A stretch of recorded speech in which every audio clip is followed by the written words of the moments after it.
தமிழா நேயர்கள் அனைவருக்கும் வணக்கம். நான் உங்கள் உமா முருகேசன். இன்னைக்கு நம்ம இந்த வீடியோவில் என்ன செய்ய போகிறோம் அப்படின்னு பார்த்தீங்கன்னா, நம்ம ஃபஸ்ட்டு தோட்டத்தில் இருக்காங்க. தோட்டத்தில் நம்ம இன்னைக்கு விறகடுப்பில் சிக்கன் பிரியாணி நம்ம செய்ய போகிறோங்க. அது எப்படி செய்கிறது அப்படிங்கிறத ஃபுல் அண்ட் ஃபுல்லாக இந்த வீடியோவில் சொல்லியிருக்கேன். வீடியோவை கடைசி வரைக்கும் பாருங்கள்.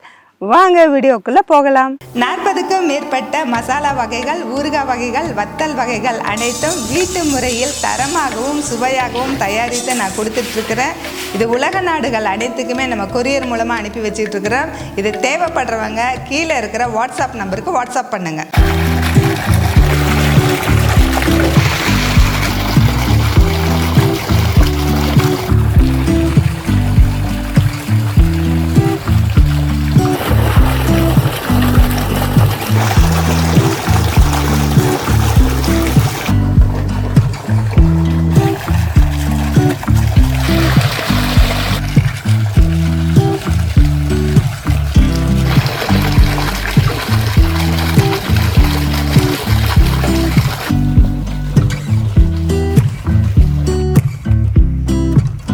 பிரியாணி அப்படின்னு சொன்னாவே சீரக சம்பாவில் செஞ்சால் தாங்க ரொம்பவே நல்லாயிருக்கும். அதனால் நம்ம 1.5 கிலோ சீரக சம்பா அரிசியை நம்ம கழுவிட்டு எடுத்துகிட்டு வந்தாச்சு. அது போலவே 1.5 கிலோ சிக்கனும் நம்ம எடுத்துகிட்டு வந்திருக்கோம்.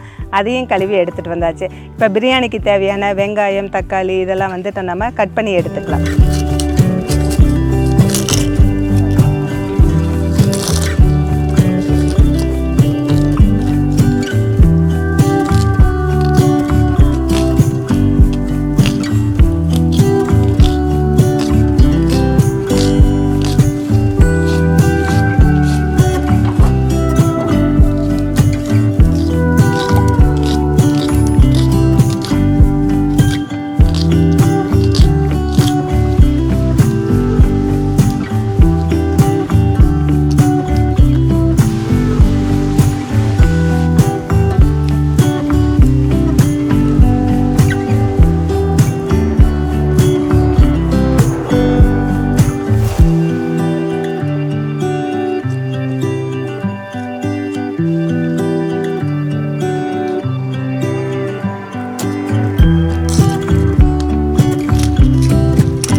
பிரியாணிக்கு தேவையான வெங்காயம், தக்காளி எல்லாம் அரிஞ்சாச்சு. பச்சை மிளகாய் நம்ம எடுத்துட்டோம்.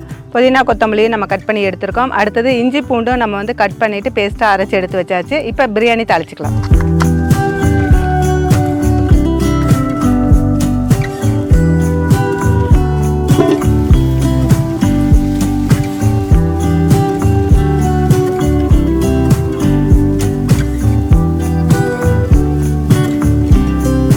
பாத்திரம் சூடாயிருச்சு. நம்ம ஆயில் ஊற்றிக்கலாம்.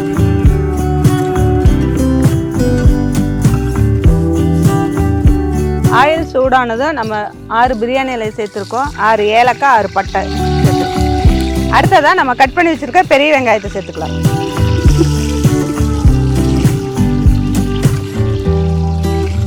பெரிய வெங்காயம் நல்லா ஃப்ரை ஆகணும். கொஞ்சம் கோல்டன் ப்ரௌன் கலரில் ஃப்ரை ஆனதுக்கப்புறம் அடுத்தது சேர்த்துக்கலாம்.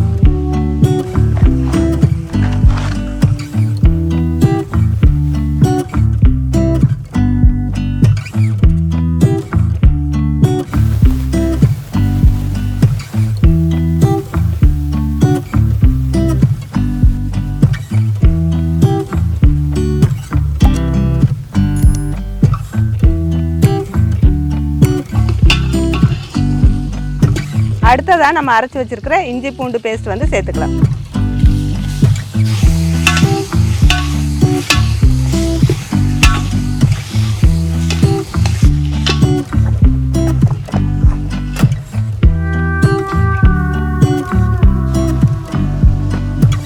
இஞ்சி பூண்டு பேஸ்ட்டு பச்சை வாசனை போனவொடனே பிரியாணி மசாலாவும் வரமிளகாத்தூளும் எடுத்து வச்சுருந்தோம். அதையும் நம்ம சேர்த்தியாச்சு. அதுக்கு அடுத்தது 1/2 கப்பு தயிர் சேர்த்துக்கலாம்.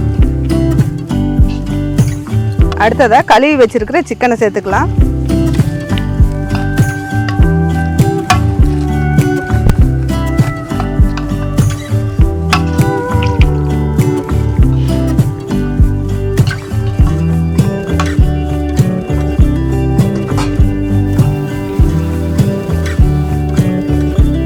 பிரியாணிக்கு தேவையான அளவு கல்லுப்பு சேர்த்துக்கலாம்.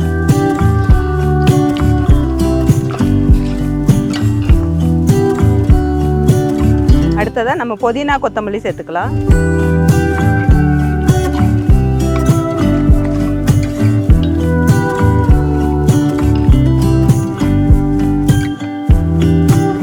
இப்போ நம்ம மூடி வச்சு ஒரு 5 நிமிஷம் அப்படியே வேகட்டும் சிக்கனு.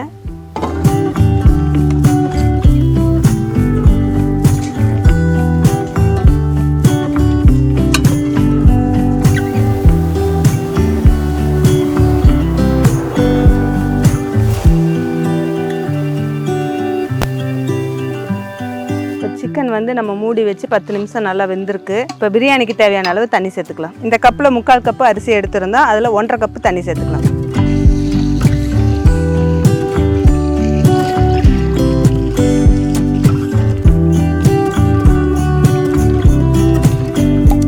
இந்த டைமில் உப்பு செக் பண்ணிவிட்டு பத்தலைன்னா நம்ம சேர்த்துக்கலாம். உப்பு நம்மகிட்ட கரெக்டாக இருக்குது, அதனால் மூடி போட்டு நல்லா கொதிக்க விடலாம்.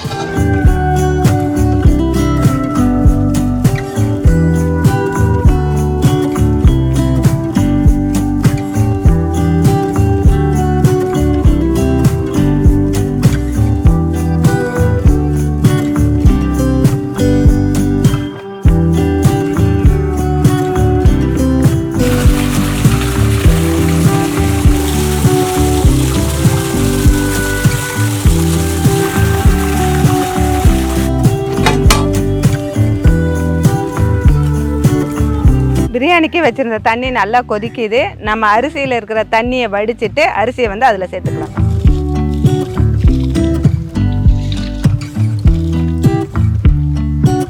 இப்போ அரிசி சேர்த்தியாச்சு, நல்லா கலந்து விட்டு இப்போ தட்டு போட்டு மூடிக்கலாம். ஒரு 10 நிமிஷம் அப்படியே வேகட்டும்.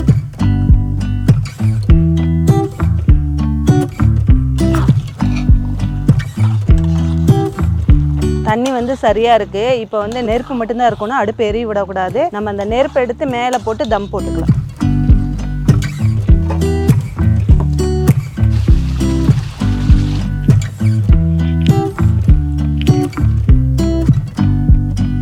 இப்போ தம்மில் வச்சு 10 நிமிஷம் ஆயிடுச்சு பிரியாணி. நம்ம அப்படியே இந்த தட்டை எடுத்துக்கலாம்.